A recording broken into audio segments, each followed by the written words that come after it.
समंदर। मेरी इब्तदाई यादें टुकड़ों की शक्ल में और अलग अलग हैं। इब्तदाई यादों की कोई तरतीब नहीं होती, जिसका जिम्मेदार सरासर हमारा दिमाग है, जो सब बातों को महफूज तो रखता है लेकिन तरतीब के मामले में अपनी मर्जी करता है। जब चाहता है किताबे माजी से कोई सफ़ा मुंतखब करके सामने लाता है, कभी हंसाता है, कभी रुलाता है, कभी तड़पाता है, कभी सीने फखर से फुला देता है और कभी पछतावे से सर झुका देता है। जब चाहता है हमारी यादों को धुंधला देता है और जब चाहता है उन्हें वाज़ेह कर देता है। जब मैं तरतीब का ख्याल रखते हुए अपने बचपन पर नजर दौड़ाता हूँ तो सबसे पहली बात मुझे ये याद आती है कि मैं अपनी अम्मी जान की गोद में बैठा हुआ हूँ और सामने वाली सीट की तरफ देख रहा हूँ, जहाँ एक 20 या 25 साल की लड़की बहुत तकलीफ में दिखाई दे रही है और हिचकियाँ ले रही है। हम गालिबन कराची से गवादर आ रहे थे।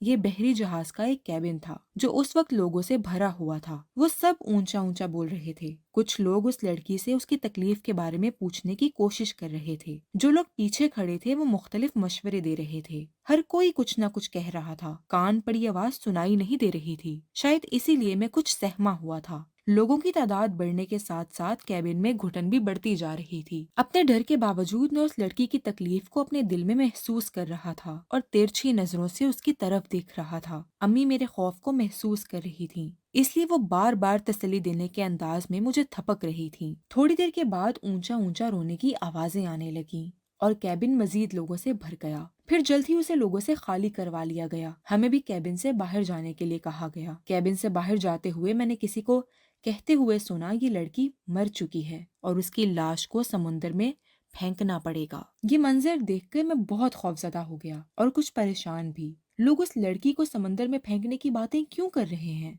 ये बात मुझे उस वक्त समझ न आई। उस बात का इल्म मुझे बहुत अरसे बाद हुआ। 40 या 45 साल पहले जब बहरी जहाज पर कोई मर जाता था तो थोड़े ही अरसे में समंदर की मखसूस आबो हवा की वजह से लाश बदबू देना शुरू कर देती थी। लाश को फ्रीज करने का कोई इंतजाम नहीं होता था, इसलिए लंबे सफर में लाश को समंदर के हवाले करना पड़ता था। उस वाक़े का असर मेरे जहन में बहुत गहरा है।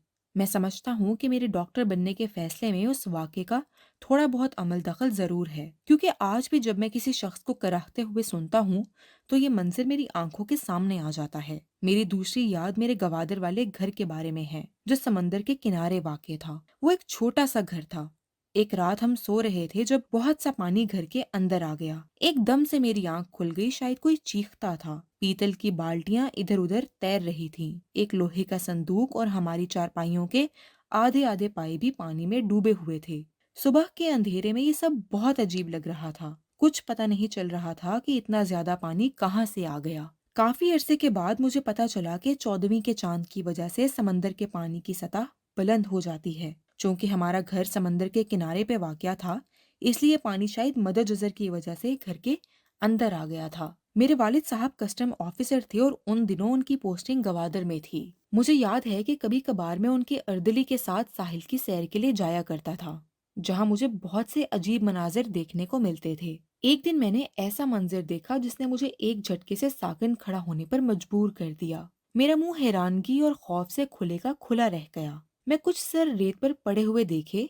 डरने की बात ये थी कि वो हिल रहे थे और आंखें भी झपक रहे थे। अर्दली ने जब मुझे इतना खौफजदा देखा तो हौसला दिया, खालिद साहब डरे नहीं, ये लोग जिंदा हैं। इनका बाकी का जिस्म रेत के अंदर है। उस वक्त जो ख्याल मेरे जहन में आया वो ये था कि उन लोगों को सजा दी जा रही है। उनको उस अजियतनाक कैफियत में देख के मेरा दिल दुख से भर गया। बाद में मुझे बताया गया कि दरअसल वो उस इलाके के कबायली थे जो अपनी कमर या रीढ़ की हड्डी के दर्द की वजह से बतौर इलाज कमर तक रेत में दफन थे। हम आज के जदीद दौर में उन तकालीफ के लिए कमर पर बेल्ट लगाते हैं ताकि कमर में कोई हरकत ना हो, लेकिन वो कबायली बेल्ट का काम रेत से ले रहे थे। मुझे बाद में ये भी पता चला कि बलूचिस्तान के बहुत से इलाकों में अगर कमर का दर्द हो तो ताज़ा ज़िबाशुदा दुम्बे या भेड़ की खाल को मरीज की कमर के गिर्द लपेट दिया जाता है। ये खाल खुश्क होकर कमर के साथ चिपक जाती है और आजकल की जदीद और महंगी तरीन बेल्टों वाला काम करती है। गवादर के साहिल पर सिपियां बहुत हुआ करती थीं। लोग कहा करते थे कि समंदर में जो चीज गिर जाती है या गिराई जाती है वो रात को उसे वापस साहिल पर फेंक देता है। चनाचे बहुत से कबायली सुबह सुबह इस उम्मीद पर साहिल आकर बैठ जाते थे कि शायद कोई बहरी जहाज अपनी बदकिस्मती की वजह से डूब जाए और समंदर उसका कीमती मालो दौलत वापस साहिल पर फेंक दे اور وہ ان کے ہاتھ آ جائے۔ کئی حوالوں سے آج بھی مجھے سمندر میں بہت دلچسپی محسوس ہوتی ہے۔ اگر میں کام کے سلسلے میں دنیا کے کسی بھی ملک میں جاؤں اور وہاں سمندر ہو تو میری ہمیشہ کوشش ہوتی ہے کہ میں کچھ وقت سمندر کے کنارے ضرور گزاروں۔ شاید اسی لیے میری ابتدائی یادیں سمندر سے ہی شروع ہوتی ہیں۔ سمندر ایک وسعت کا نام ہے۔